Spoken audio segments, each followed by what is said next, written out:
When the sirens wailed and the sky turned black, single dad Ryan didn't think twice. He opened his door to a terrified woman clutching her little boy. He didn't know she was his company's CEO, and he couldn't have imagined how that night, under the roar of a tornado, would change his life forever. You won't believe what happened next, so stay with me till the end, and if this story touches your heart, make sure to like this video and subscribe for more true-life stories that prove kindness can change everything. The wind howled like a living beast, rattling the windows of Ryan Carter's small, weathered home on the outskirts of town, the kind of place where the paint peeled a little on the shutters but the welcome inside was always warm. The emergency alerts on his phone wouldn't stop screaming, tornado warning. Seek shelter immediately. He had already moved his 7-year-old daughter, Emily, into the basement, wrapping her in a blanket and turning on the old battery-powered lantern to keep the darkness at bay. But as he prepared to head downstairs himself, the sound of frantic knocking cut through the storm. It wasn't a polite knock, it was desperate, urgent, the kind that carried fear in its rhythm. Ryan opened the door to see a woman drenched to the bone, hair plastered to her face, clutching a small boy who couldn't have been more than 5. Her eyes, wide, terrified, but also brimming with a silent plea, met his, and without thinking, Ryan grabbed their hands and pulled them inside, slamming the door against the roaring wind. "Basement, now," he said, his voice steady but his heart pounding. The woman stumbled in her soaked heels, trying to shield her son from the rain, and Ryan instinctively took the boy into his arms, feeling how cold and shivery he was. They hurried down the narrow basement steps, where Emily looked up with startled eyes at the strangers now huddling beside her. The storm above roared like a freight train, the lights flickered, and Ryan kept his voice calm for the kid's sake. "We're safe down here," he said, setting the boy next to Emily and draping another blanket over them both. The woman sank onto the old couch, still catching her breath, and Ryan handed her a towel from the emergency kit. "I'm Ryan," he said, kneeling beside her. She hesitated, glancing toward the children, before whispering, "Claire, and this is my son, Noah." She didn't say her last name, and in that moment Ryan didn't think to ask, he was more focused on the sound of the storm tearing at the world above them. For nearly an hour, they sat in the dim glow of the lantern, the two children whispering to each other while Claire kept glancing upward as though willing the storm to pass faster. Ryan, trying to distract everyone from the chaos above, told Emily and Noah a silly story about the time he tried to bake a cake and accidentally turned it into something that looked more like a pancake.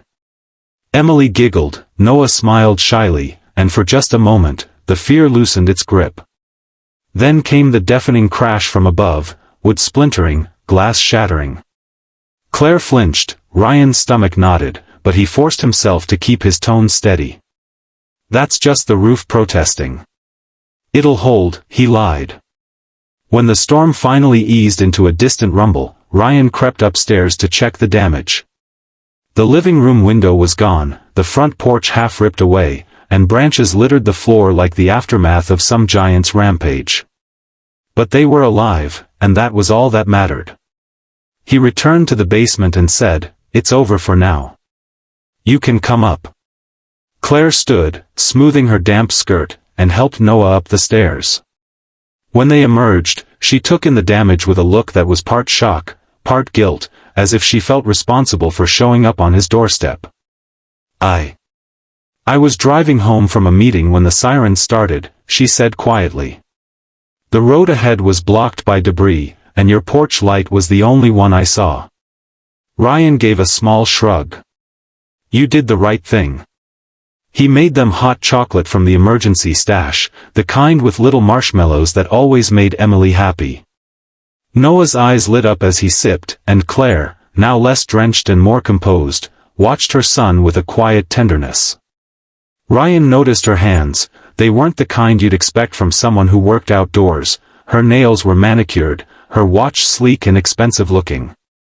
But she had a calm authority about her even in fear, the kind that made him wonder what her story was. Emily offered Noah one of her favorite stuffed animals, "Until you can go home," and Noah hugged it tightly, murmuring thanks. Claire's eyes softened at the gesture. "You're very kind, Emily." As night settled over the storm-battered neighborhood, Ryan insisted they stay. Roads were still blocked, and the radio warned of possible aftershocks in the weather. He set up a bed for Noah on the couch and gave Claire his room, taking the recliner for himself. He was exhausted, but as he lay there listening to the quiet breathing of his unexpected guests, he found himself wondering who Claire really was. She hadn't mentioned a husband, and the way she kept looking at her phone without making a single call made him think she didn't have anyone to come get her. Somewhere deep down, he sensed that tonight wasn't just a random twist of fate, it felt like the beginning of something neither of them could see yet. If you've stayed with me this far, don't forget to like this video and subscribe right now, because what happens next will truly shock you, and you won't want to miss it. The next morning, sunlight filtered weakly through the broken window, casting a golden haze over the chaos the tornado had left behind. Ryan brewed coffee, the comforting smell filling the battered kitchen, when Claire emerged in one of Emily's oversized sweaters. Her polished composure had returned, but there was something softer in her eyes now. "Ryan," she began, setting her coffee down, "I owe you the truth." She reached into her purse, pulled out a sleek black business card, and slid it across the table.